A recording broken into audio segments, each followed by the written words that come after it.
Héctor Polino, Héctor Teodoro Polino, que además de ser político y abogado argentino, perteneciente al Partido Socialista, se desempeñó en 3 periodos como diputado nacional. Polino, ¿cómo le va? Eduardo Esmoris lo saluda, le da la bienvenida a esta revolución cultural.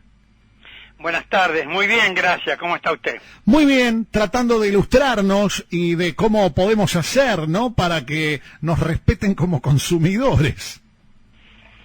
Sí, es tratar de involucrarnos cada vez más en la defensa de nuestros propios derechos, de una manera pacífica, tratando de hacer cumplir las normas legales vigentes, y cuando uno observa algún abuso, alguna negligencia por parte de algún grupo económico, de algún empresario, de algún comerciante, tratar de comunicarse con las autoridades de defensa de los consumidores que existen en todas las provincias y que también existen en casi todos los municipios. Un organismo con distinta rango jerárquico que tiene como objetivo la defensa, el asesoramiento sobre los derechos de los usuarios y consumidores. De modo que es importante que cada ciudadano, cada consumidor trate de involucrarse y tener una actitud mucho más activa. Tenemos que comprometernos, así como debemos comprometernos en la vida de los partidos políticos, de las organizaciones sindicales, sociales, etcétera, también tenemos que involucrarnos en la defensa de nuestros derechos. Y hay infinidad de normas jurídicas que nos protegen, que nos defienden, desde artículos de la Constitución Nacional, incorporados con la reforma del año 1994, el artículo 42 y 43 de la Constitución Nacional, infinidad de normas legales, la Ley Nacional de Defensa del Consumidor, la Ley de Lealtad Comercial, la ley que crea el Observatorio de Precios, una ley importantísima que sancionó el Congreso Nacional en el año 2014 y que lamentablemente es el día de hoy que no se cumple. Pero ¿qué dice esta ley? Que funcionarios del Ministerio de Economía de la Nación, con representantes de 3 entidades de defensa de los consumidores, que actuarán de manera totalmente honoraria, observarán la evolución de los precios desde la materia prima hasta que el producto está a la venta, para determinar en qué eslabón de la cadena se produce una distorsión de precios, un aumento indebido de los mismos, de modo tal que luego el gobierno pueda actuar rápidamente sobre ese eslabón de la cadena y restablecer la normalidad. Por ejemplo, está la Ley de Defensa de la Competencia o Ley Antimonopolio que aprobó el Congreso Nacional en el mes de mayo del año 2018. Esa ley crea un Tribunal Nacional de Defensa de la Competencia y resulta que pasó todo el resto del año 2018, todo el año 2019, todo el año 2020. Estamos ya en marzo del 2021 y el Congreso Nacional no designó los 5 miembros integrantes de ese tribunal. Hace pocos días el Senado de la Nación modificó la ley. Ahora la tiene que tratar la reforma la Cámara de Diputados de la Nación. Pero pasaron 3 años y medio y no se designaron los 5 miembros integrantes del tribunal. Hace 12 años que está vacante el cargo de defensor del pueblo de la nación, que creó la reforma de la Constitución del año 1994. Tenemos el edificio, tenemos la infraestructura, tenemos los empleados y el Congreso Nacional hace 12 años que no designa al defensor del pueblo, de la nación argentina. Y así podríamos hablar de un conjunto de normas legales de carácter nacional, provinciales y de ordenanzas o normas municipales, y el problema de la Argentina es que la mayoría de esas normas jurídicas no se cumplen y no hay sanciones para los incumplidores. Ese es uno de los problemas fundamentales que tiene el país, no desde ahora, desde hace varios años. Héctor, a raíz de este raconto histórico que usted hace, bueno, me cabe decir que no es responsabilidad exclusiva de un color político ni de un gobierno, sino que esto, por lo que usted me dice, ha pasado de gestión en gestión. ¿Qué es lo que está haciendo falta para que se ponga todo en orden, como usted decía? ¿O hay que tener en cuenta también este contexto de pandemia que, bueno, todavía no se termina? Ojalá que en la Argentina sigamos traccionando económicamente como lo estamos haciendo y no como en otros lugares de donde nos llegan otro tipo de imágenes e información.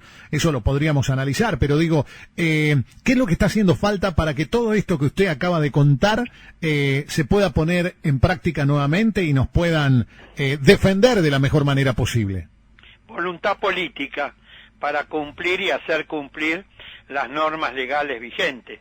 Tenemos, por supuesto, desde el mes de marzo del año pasado, este fenómeno nuevo en la historia universal, que no ha abarcado a todos los países del mundo, que es la pandemia, la cuarentena, la menor actividad económica, la pérdida de empleos, los aumentos de los precios de los productos de consumo masivo.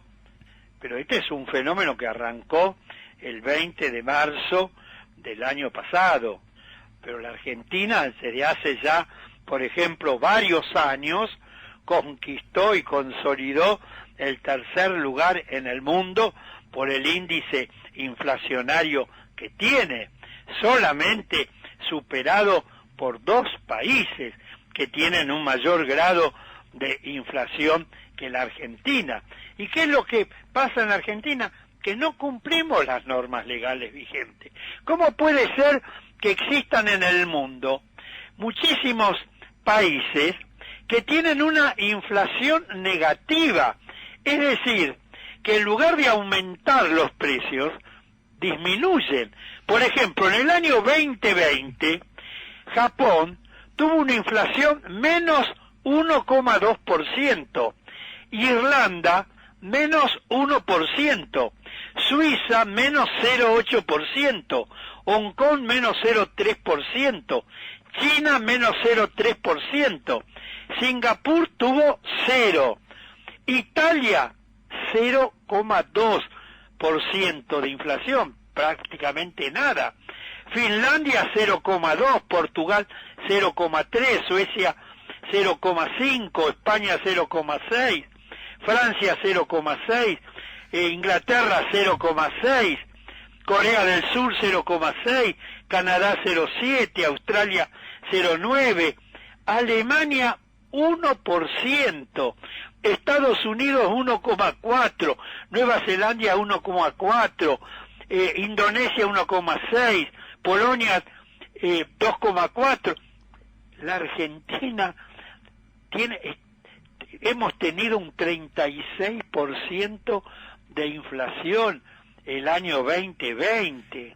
Héctor, ¿usted coincide que esto puede venir de arrastre de la gestión anterior o pregunto, dada no, por supuesto, o sea, por supuesto. Porque lo otro que le quería preguntar, o sea, porque por un lado la inflación se desacelera poco a poco y hay diferencias, obviamente, entre los canales de venta, ¿no? Entonces, la pregunta es, el panorama del gobierno actual para cumplir con la meta de inflación de menos, por debajo de ese 34 que usted decía, el 29, por ejemplo, para este año, se torna complicado. Entonces, a ver, usted mismo, en recientes notas que ha hecho para diferentes diarios y portales del país, advierte que los precios de los alimentos subieron casi un 2% en lo que va de marzo, ¿no? Estamos justo en la mitad de marzo hoy, que los lácteos y las carnes encabezaron las alzas, y que proyectan que el rubro puede volver a ubicarse por encima del nivel general de la inflación en el corto plazo. Ahora digo, el gobierno va ordenando y acomodando un poquito, ¿no?, la historia económica. ¿Esto a qué se debe? ¿A una impericia del gobierno o a empresarios inescrupulosos que siguen remarcando a pesar de todo? No, empresarios inescrupulosos.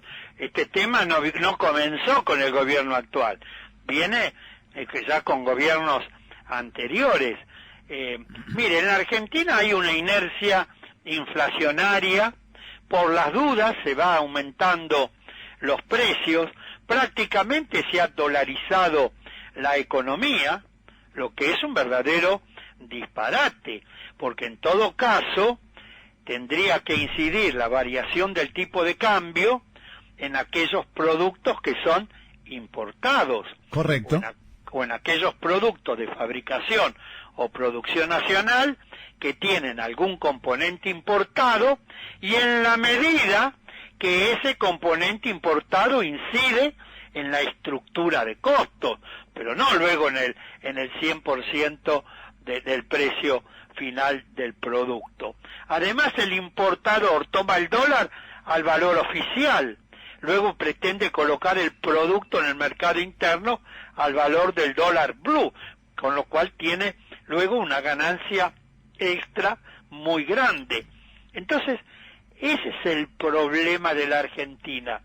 Se ha dolarizado prácticamente la economía, cuando los salarios de los trabajadores se perciben en pesos y los saberes de la clase pasiva se perciben en pesos, y la moneda nacional es el peso, pero prácticamente han dolarizado la economía, de modo que hay que volver a desacoplar los precios del mercado interno de los precios que existen en el mercado internacional.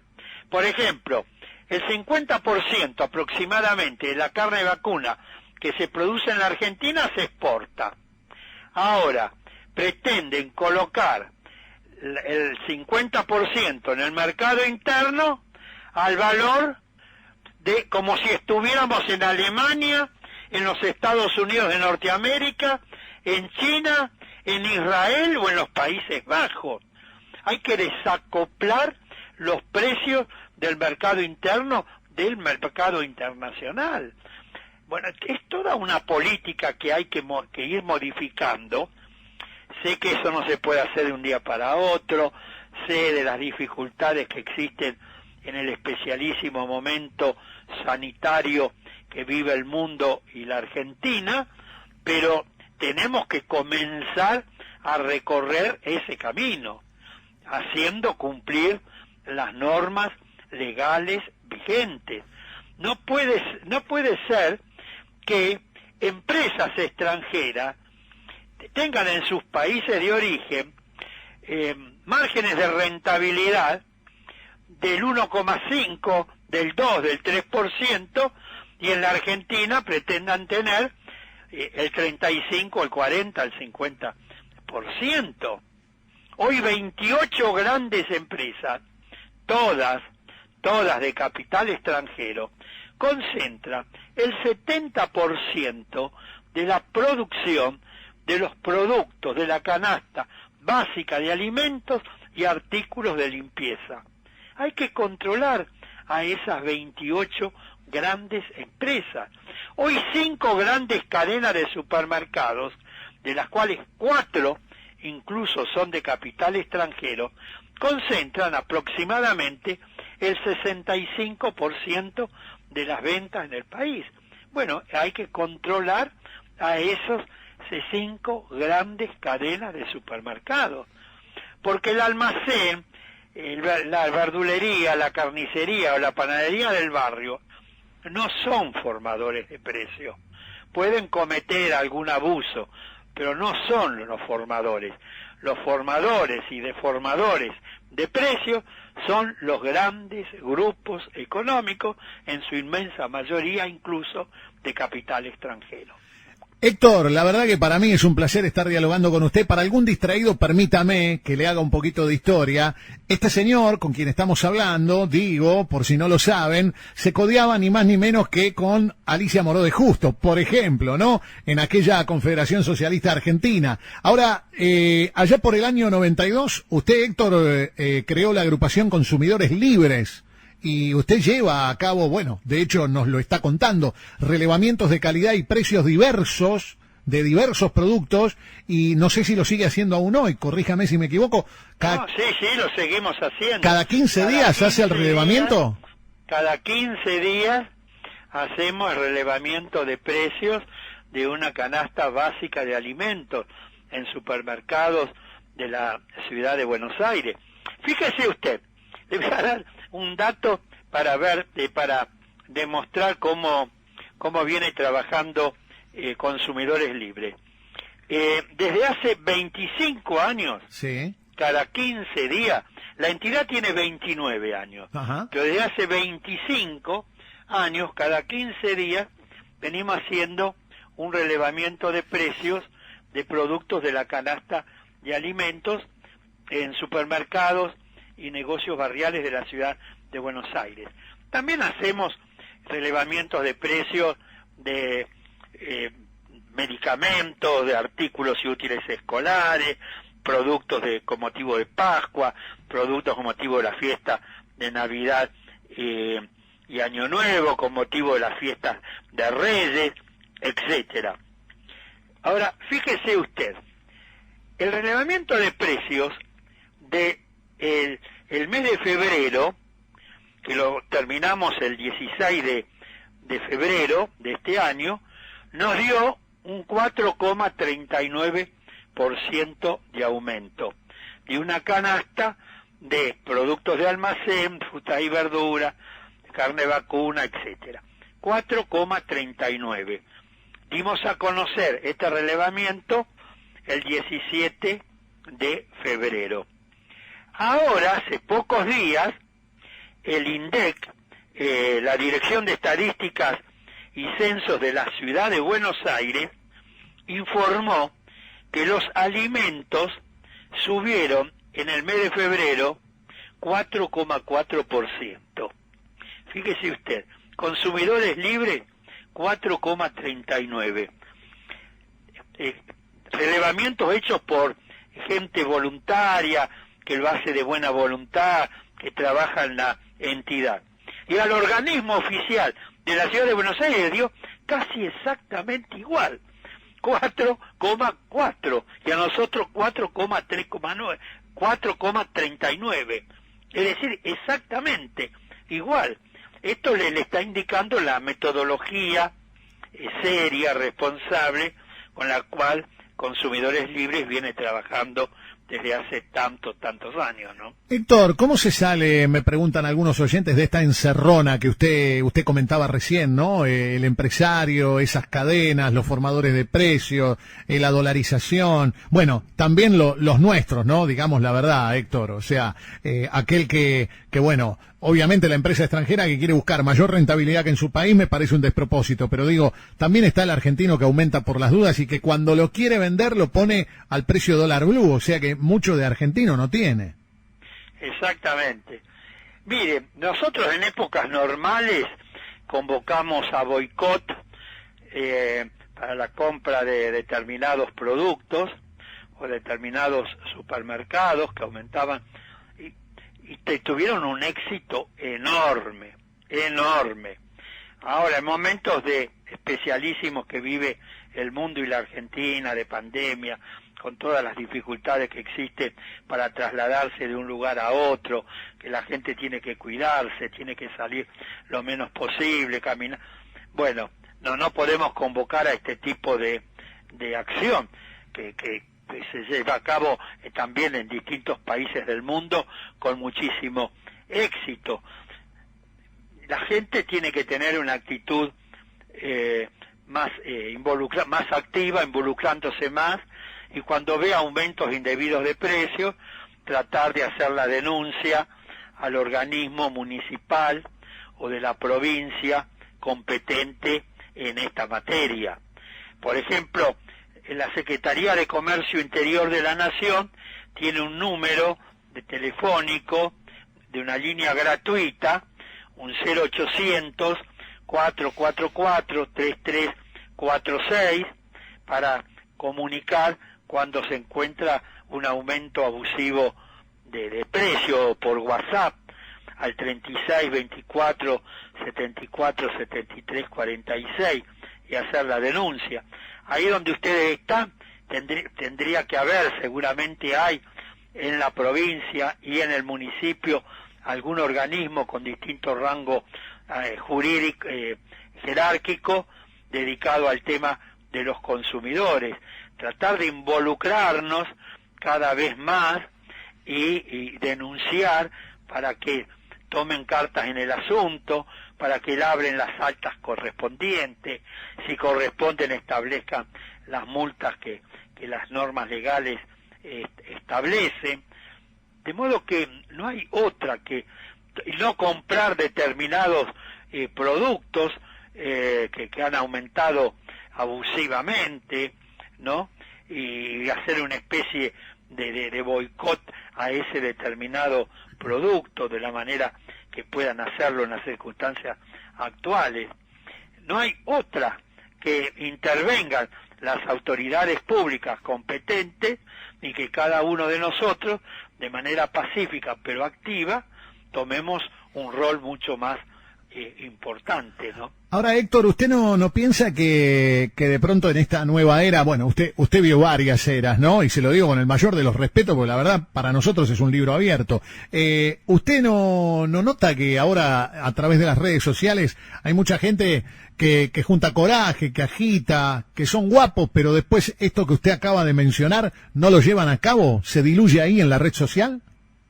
Sí, claro. O sea, es una herramienta que no termina sirviendo de nada, en definitiva. Claro.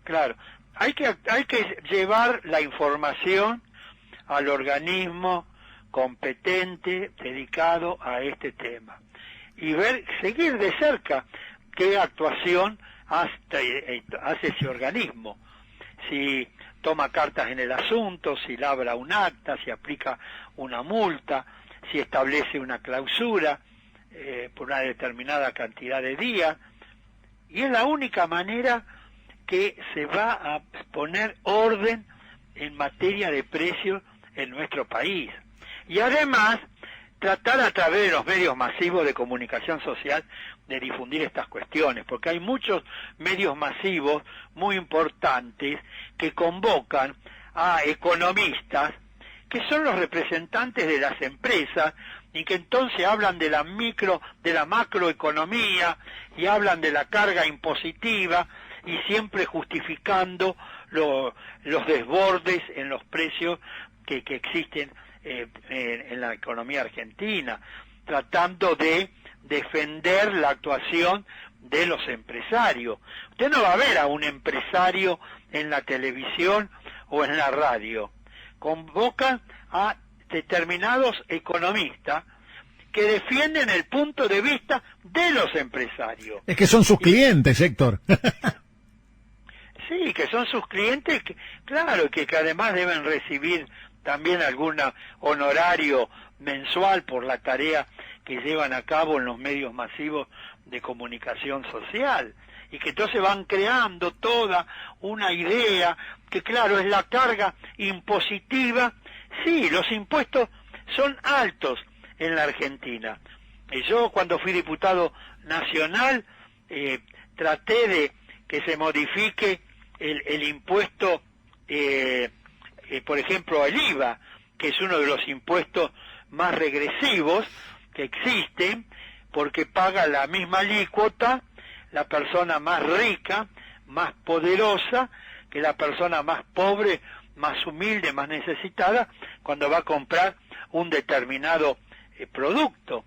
Bueno, pero tenemos que influir sobre los diputados y senadores que se presentan para que los votemos en los cargos en las elecciones, bueno, que adquieran un compromiso que van a hacer, por ejemplo, con el IVA, establecer un IVA pequeño, un IVA cero, un IVA del 3, 4, 5% para los productos de consumo masivo y un IVA alto que compense los ingresos al Estado en aquellos productos que son consumidos generalmente por los sectores sociales de altos ingresos. De modo que tenemos que involucrarnos, tenemos que no ser meramente comentaristas, sino ser protagonistas. Y yo siempre pongo un ejemplo. En los edificios en propiedad horizontal, normalmente el administrador del edificio convoca periódicamente a una asamblea de copropietarios para discutir las expensas que se están pagando y qué obras, qué mejoras se hacen en el edificio o no, qué retribución se le paga al portero por encima de los convenios colectivos, etcétera, etcétera. En general, a esas asambleas van muy pocos copropietarios y los pocos que van resuelven con el administrador. Y luego cuando llega la boleta al fin de mes de lo que hay que pagar de expensas, los copropietarios se quejan de cómo han aumentado las expensas, que son impagables. Pero resulta que cuando se convoca a la asamblea ordinaria para discutir esos temas, la mayoría no concurre. Y entonces lo resuelve el administrador ahí con un número reducido de propietarios. Y eso pasa en la vida política y en la vida sindical. Tenemos que tener mayor protagonismo, tenemos que involucrarnos más y no ser solamente espectadores y criticadores, sino ser protagonistas. Héctor, yo de esta charla me llevo justamente esto que usted acaba de decir, el involucrarse más, que es lo que yo al menos pregono humildemente aquí en este micrófono. Usted hablaba de los medios masivos, bueno, tal vez nosotros seamos masivos aquí en la provincia, en la ciudad, tal vez no a los que usted se refería, que algunos también los tildan de hegemónicos, pero bueno, por algo lo hemos convocado para poder difundir su pensamiento. Y hablando de su pensamiento, en el cual creo que todos los que están escuchando suscriben al pie de la letra, más allá de que usted no era simpatizante radical, fue convocado por Raúl Alfonsín cuando lo designó a usted como secretario de Acción Cooperativa de la Nación, porque usted es un gran cooperativista, y aceptó, y obviamente lo llevó la tarea de manera muy, muy honorable. Le pregunto, sobre el actual gobierno, ¿usted qué opina? ¿Cómo se puede salir, como le decía recién, de esta encerrona económica?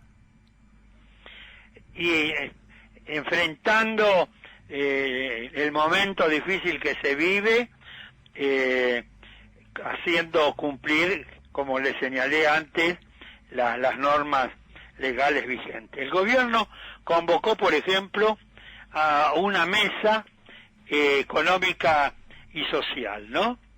Y ahí están los representantes del Estado, los representantes de las empresas, los representantes de los gremios, y el gobierno no convocó a los representantes de los consumidores, que podríamos efectuar un aporte importante, cualquiera sea la entidad que se invite, para poder encarar mejor las medidas que proponga ese Consejo Económico y Social. Yo veo al actual gobierno lleno de dificultades propias de la pandemia, la cuarentena, la enorme deuda externa que le dejó el gobierno anterior, la fuga de capitales que se produjo, ese enorme condicionamiento que es la enorme deuda externa. Veo que está manejando la crisis, las difíciles circunstancias actuales, con bastante prudencia, bastante inteligencia, ha tenido acierto, ha cometido errores. Yo creo que tiene que escuchar más la opinión de las organizaciones sociales y podemos entre todos sacar el país adelante. Cuando usted señaló que yo como socialista, yo a los 15 años de edad me afilié a la Juventudes Socialistas, a los 18 años al Partido Socialista, a los 26 años fui concejal por el Partido Socialista en la ciudad de Buenos Aires. Y toda la vida, hasta el día de hoy, sigo estando en la conducción nacional del Partido Socialista. Cuando las elecciones del año 1983, el sector socialista en el que yo estaba, no apoyamos la candidatura de Alfonsín para presidente de la República. Apoyamos la fórmula Allende-Viale. Y yo, como secretario general de la Confederación Socialista que presidía la doctora Alicia Moró de Justo, participé del acto de inauguración de la campaña electoral, junto con Oscar Allende. Con él recorrimos algunas provincias argentinas, efectuando actos públicos, etcétera. Y resulta que cuando ganó la elección el doctor Raúl Alfonsín, reitero, al que yo no voté, se reunió antes de asumir en el Hotel Panamericano, y un día, yo era el secretario general de la Confederación Socialista, me cita al hotel. Concurro, y en una reunión en la que estaba Grispun y Alfonsín me dice: mire, yo resolví jerarquizar el organismo dedicado al cooperativismo, que tenía el rango de un instituto. Pienso jerarquizarlo al rango de Secretaría de Estado. Y nada mejor que poner al frente de ese organismo a un socialista como usted. A mí me llamó mucho la atención, le agradecí y le pedí tiempo para consultar a la Confederación Socialista. Por supuesto que me dio el tiempo, convoqué a la Confederación Socialista, lo discutimos durante todo un día y al final se resolvió que debía aceptar el cargo ofrecido por un gobierno democrático en un difícil y complejo proceso de transición de la dictadura a la democracia. Y el 10 de diciembre del 83 juré el cargo en la Casa de Gobierno. Y de todos los que juramos ese día, solamente llegamos hasta el último día del mandato de Alfonsín, creo que fue el 7 de julio de 1989. Correcto. Solamente 3 funcionarios, 2 personas y yo, solamente 3. El resto de los secretarios y ministros fueron removidos y reemplazados, algunos más de una vez durante los 5 años y medio de gestión. De modo que tengo hacia el doctor... y muchas veces, siendo secretario de Estado de Acción Cooperativa de la Nación, del gobierno del doctor Alfonsín, pero como al mismo tiempo era el secretario general de la Confederación Socialista Argentina, critiqué como secretario general de la Confederación algunas medidas del gobierno del que formaba parte. Jamás Alfonsín me dijo media palabra. Es decir, un gobierno totalmente democrático en ese sentido. Héctor, usted toma la dimensión, ¿no?, de que es un gran pedazo de historia de la política argentina. Yo me quedaría a hablar con usted hasta mañana, pero bueno, usted tiene que seguir haciendo cosas. De hecho, hoy hizo una muy importante, que fue participar de una audiencia pública por el tema del gas. O sea, eso a nosotros nos interesa de sobremanera, ¿no?, en una provincia como la Tierra del Fuego. Bueno, sí, hoy se trató, convocado por la Secretaría de Energía de la Nación, una audiencia pública para tratar el valor del gas natural en boca de pozo, es decir, en el punto de ingreso al sistema de transporte, que se denomina PIST, P-I-S-T, punto de ingreso al sistema de transporte.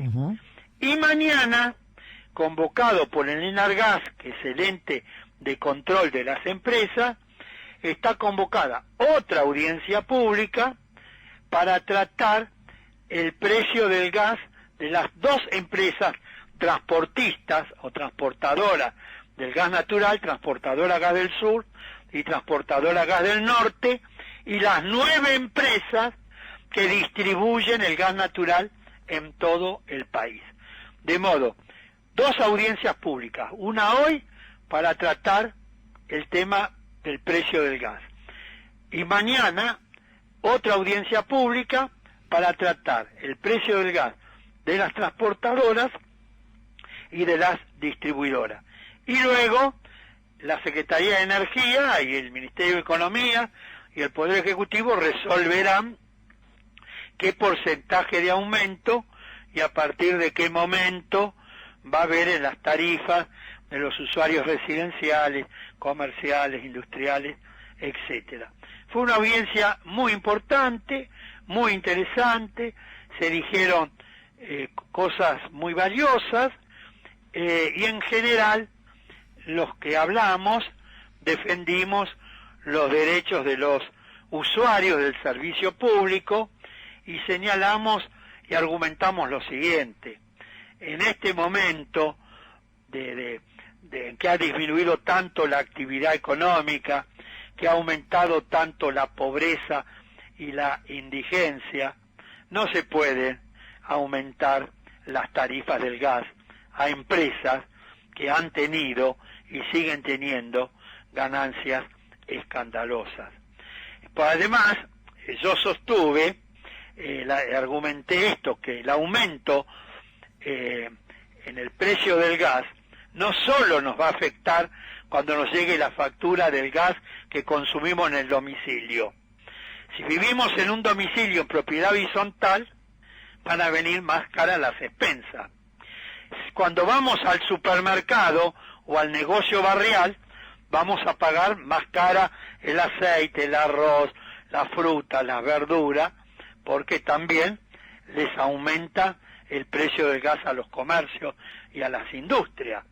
Entonces, hay que tener cuidado. Y además señalé que en nuestro país, esto es muy importante, el 65% de la energía la generan centrales térmicas, cuyo principal insumo es el gas.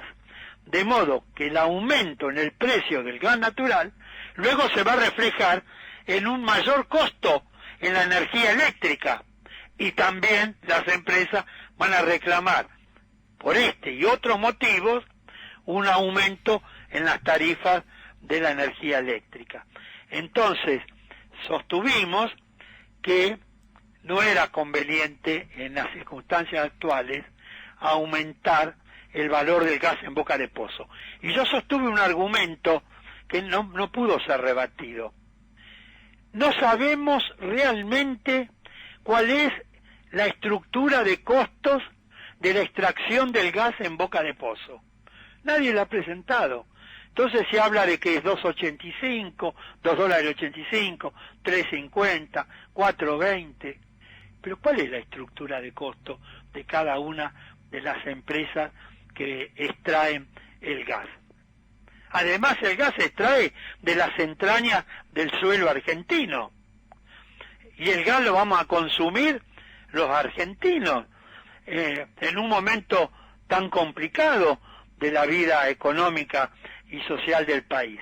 Bueno, este fue el argumento principal, que esgrimí y fui el que señalé que esta audiencia pública se estaba llevando a cabo en un día muy particular, porque hoy, 15 de marzo, es el Día Mundial de los Derechos del Consumidor.